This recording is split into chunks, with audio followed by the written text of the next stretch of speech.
Hi everyone, it's Amanda, and I have to say that I am so proud of this little book that I have here in front of me to share with you today.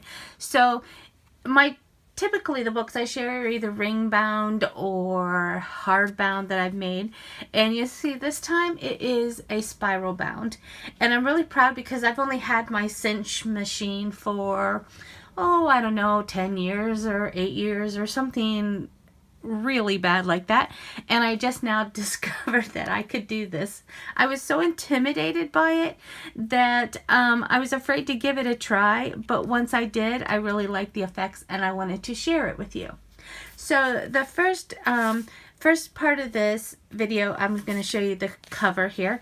I have used the Carta Home Sweet Home paper, and I had a 6x6 album, or I mean a 6x6 paper pad, and a just like an ephemera kit to go with it.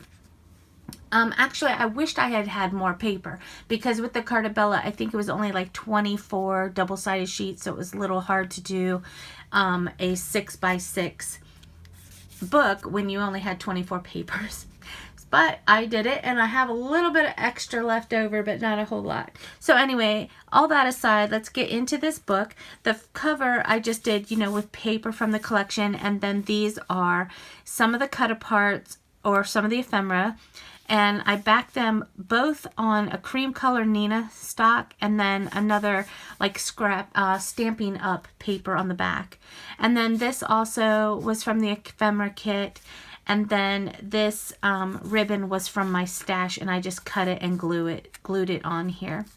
This little spoon, I don't know if this came as part of a little kit I bought with the Carta, or if it was from something else, but I just wrapped a little bit of ribbon around the bottom here and then added some twine. And I think that turned out pretty well.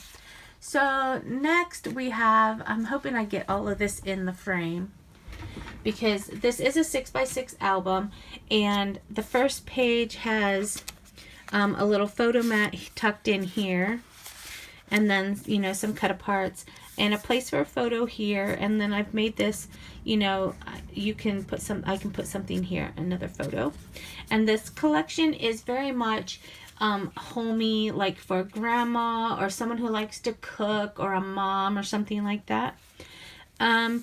This again is paper from the collection and a tag from the ephemera kit. And then I found some of these little cards, and they reminded me of recipe cards. I believe they are jelly bean soup.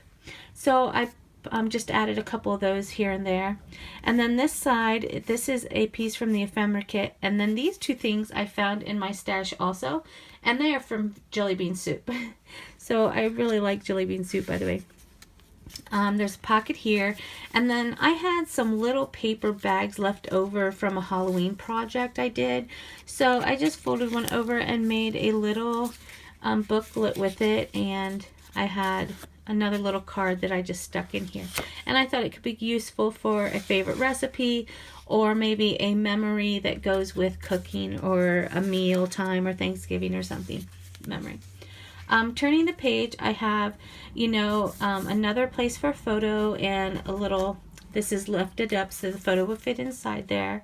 And then this little apple piece here is from jelly bean soup. So I added quite a few little things from, I don't know, is it farmhouse stew or some apple blossom, something or another, I'm not sure.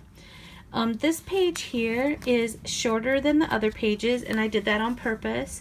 It was like the way I had to cut my 8.5 by 11 paper into 6x6. I ended up with always having a little bit like a 5-inch piece. So I took a couple of them and made it into a pocket, and I really liked it a little bit shorter.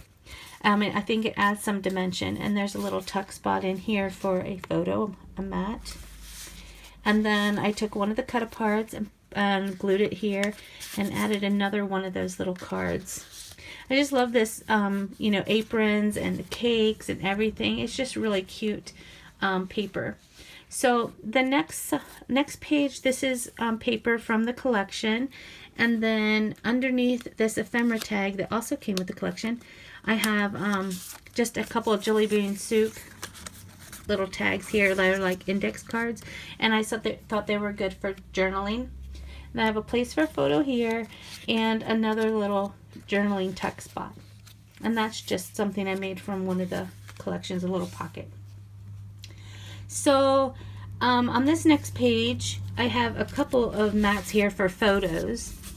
And mostly because I made an extra one, but I ended up turning one of the pages into something different. Oh, it was this one. I had made it for this one, but I wanted to leave this here. So this is just pieces from the ephemera kit, as well as the pie. But then I put Sweeta's apple pie here that also came from jelly bean soup. And then this is the last page. This is a large cut apart from the ephemera kit. I guess it's not cut apart if it was already cut. But here's a tag that I just made this into a pocket from the ephemera kit also. More of that ribbon from my stash. And then a pocket over here, some ephemera pieces, and a place for a photo. And then the back is just a more plain piece from the collection. So this is all done on the Cinch wire bound, and I really like it. And I'm getting ready to do a craft fair next weekend, and so I thought I would try this because I thought maybe this, you know, would be an attractive thing for people to look for to buy. So we'll see. But anyway, thank you very much for watching my video. I hope you enjoyed seeing this new little mini book that I made, and with the wire bound spiral wire bound binding. And if you like this video, please give me a thumbs up, and please subscribe to my channel for more videos like this and to see what's the latest things out there. So thanks a lot, guys, and I'll talk to you later. Bye bye.